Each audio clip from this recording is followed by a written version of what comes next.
Metamorpho, the Element Man, issue 1, Al Ewing and Steve Lieber on art. So when I went to like go to this, and I thought to myself, should I maybe just not read this? Maybe this is something I don't have to read. But then I looked at who was writing it and I went, oh no, it's Al Ewing. I have to give it a try. So yes, lo and behold, here we are. Metamorpho. This feels, between the Lieber art and the way that Ewing is writing it, this feels like a lost 70s comic. Yeah, and I love it for that. Yeah, they're going for a super old school feel, but down to the character like profile images with the little descriptions on the first page, and even the first page, I would argue, is basically what an old front cover would be. It's like, you know, because you'd have front covers back in those days where you'd get a little bit of like speech bubbles, and it would be like a moment from later in the story, because we don't start the story here where this like this first page is. This is a tease of what happens once the villain's actually there and fighting. This 3 match Mr. 3. And he works for a group called Cyclops, which is an acronym for something. We don't know yet. Although it looks like the CY are together. It's like CY is like the first word, and then the rest are all just one letter each.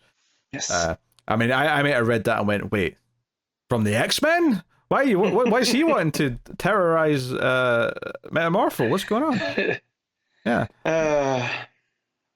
So yeah, fun stuff. But yeah, so the story here is this Mr. 3 guy sneaking into Stag Industries and coming after to find out more about Metamorpho. And Metamorpho is a little surprise here, where he's actually like already there. He basically transformed into like another layer of glass on the big computer screen, so that he's just there, and he actually responds to the villain when he says something. He says, "Yeah, do tell, Mystery Man," and he's like, "Wait, what?" And then Metamorpho comes out of the screen, kind of, because he was a layer on top of it. Look, I'm gonna admit this. I don't exactly understand how Metamorpho's powers work, but that's okay, because here we're just using it to, you know, not drive the story forward, but if he needs to turn into an element, because I thought it was he only becomes elements in the human body, right? Well, not every element he turns into is in the human body. You know, so no, I think I've definitely seen him turn into like lead before. Yeah, that's what I'm saying. So like, you know, here he can assume forms of elements, and that's where we go. I think bizarrely, the thing that throws me off about his powers is that I forget that he can kind of change shape, because I always feel like I usually see him when he turns into like a rock or something. It tends to be like his arm turns into a rock, but it's not like this idea that he can actually do like a T-1000 style, like I'll flatten myself into like a sheet of glass.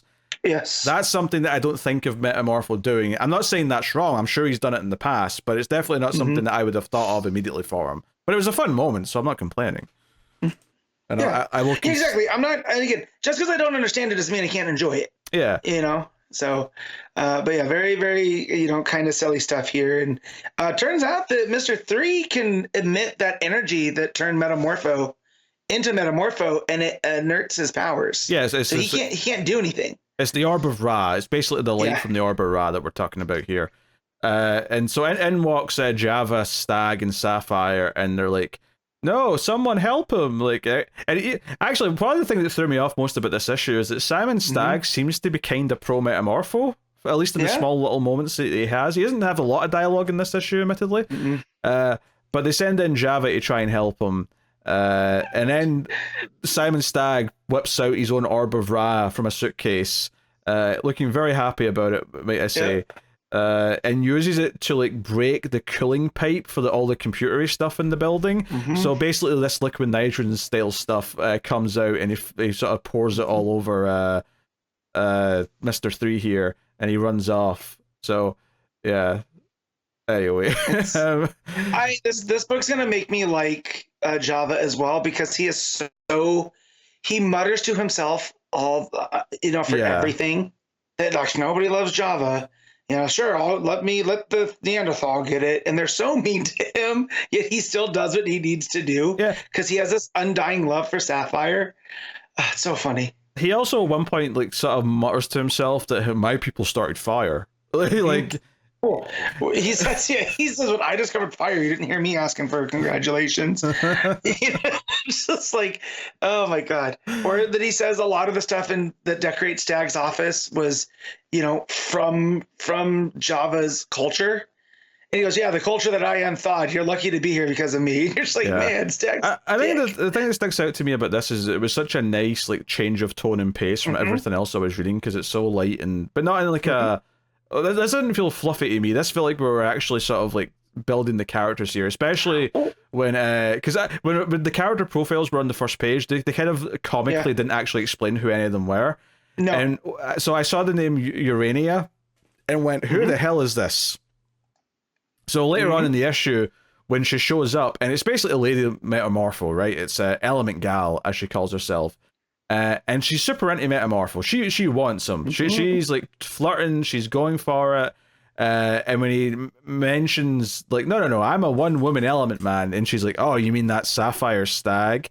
That's star of screens, whatever. And she sort of wraps herself around him, and she's clearly going for it. It's kind of funny, particularly when Sapphire shows up a little bit later, and there's a little bit of a get away from my territory kind of vibe coming from them. I was having some fun with that, the character dynamics, especially since I had no idea what personality Element Gal had. I don't remember ever reading anything from her. So I remembered Element Woman from Johns' Justice League in the New 52, but she was different. She wasn't the same as Metamorpho. That's different than here. So just the idea that she works for Shade, which that's Frankenstein's organization, right? So she kind of works on the weird stuff as well. So that automatically got me to understand kind of who this character is. And it ties a little bit into this Mr. 3, because he worked on Shade as well at one point or something. Well, maybe they don't know who he is because he can turn into the 3 forms of matter. Because she says that that wouldn't be him. I would know about that. So it could be him. That's who Rex at least thinks it is. Yeah. Anyway, so they do a bit of theorizing. They go looking for him, and they find him, and he hits them with more orb of Ra light. And, orb of Ra. They're kind of melting. They're freaking out. They're turning into whatever. But Rex has got a plan. He gets the cables from the big fuse box or whatever, and he's like, hey, there's a fourth state of matter. He says he can turn into a liquid version of himself, a gas version, or a solid version. But there's also plasma, which you can create with electricity, and he kind of blasts them with a bunch of lightning or electricity to turn it into plasma, which kind of, messes with them, and he kind of collapses. So, we get a little bit sciencey too, because he explains, he has Element Girl turned into copper, so they can, with enough gas and energy through this, so that's what transfers it into plasma. So again, it felt like the spirit of the character. From far as I know, so pretty fun, silly stuff. Yeah, it was a fun solution to the problem. So there's some more payoff here. Sapphire runs in and sort of tells Element Gal to get away from Rex. But basically there's some sort of thing going on here. The Project Sunrise is what Mr. 3 was trying to accomplish. And apparently whatever this is, they don't know what it is, but it's supposed to start with the death of Metamorpho, and that's kind of the cliffhanger here at the end. Yeah, because also at the beginning, there's a guy named, who was this? Prince Rahman, and he defeats somebody named Helios, and turns the sun into this gem, this six-sided gem sun, and it has nothing to do with anything as far as we know. Yeah, I assumed, except for taking place at the pyramids. Yeah, and that ties into the backstory, because the asteroid or the meteor that gave Rex his powers was tied to Egypt, and I just read issues about that back in Batman and the Outsiders not too long ago. So I'm assuming it's tied to kind of the history of the meteor, that stuff. But we'll see where they go with that. It says next time the woman from yesterday, so maybe we'll get some elaboration on that.